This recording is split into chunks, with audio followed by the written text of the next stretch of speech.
go to a serious issue, but honestly, it seems laughable, Caleb, that Macquarie Bank, all right, not the one we think is the sort of the retail bank that most of us do our daily banking with, but they're going to get rid of cash out of all their branches, right?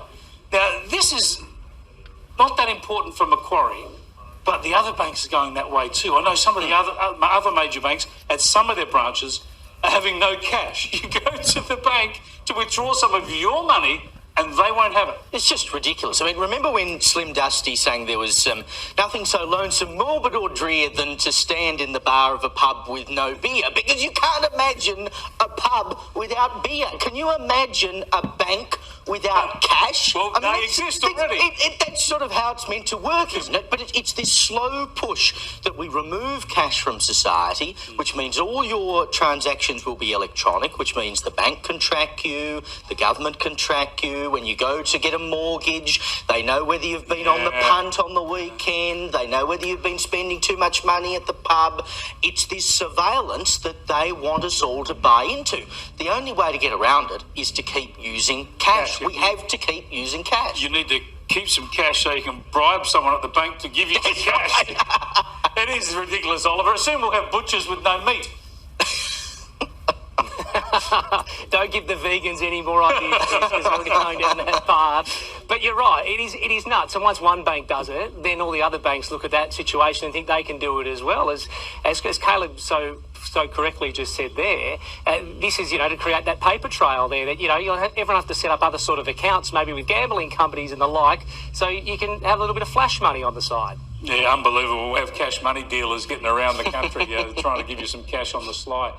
Well, it's about control, isn't it? I mean, this is the most glaring example we've ever seen from a prominent world leader.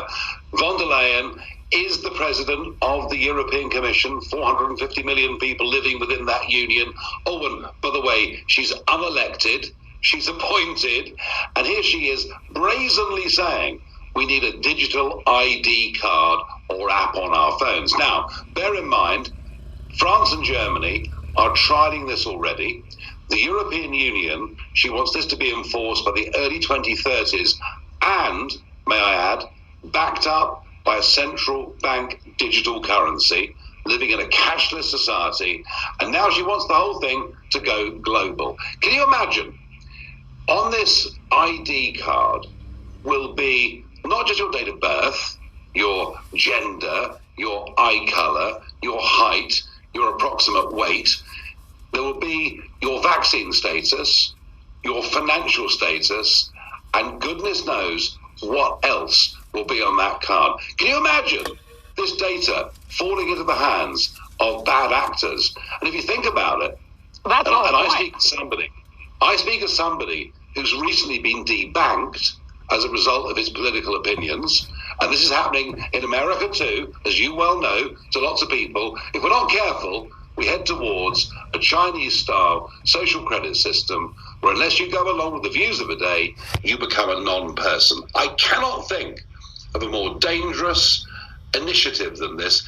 Yet the odd thing is you picked it up and you tweeted about it earlier on today, but the rest of the world's media are simply ignoring it.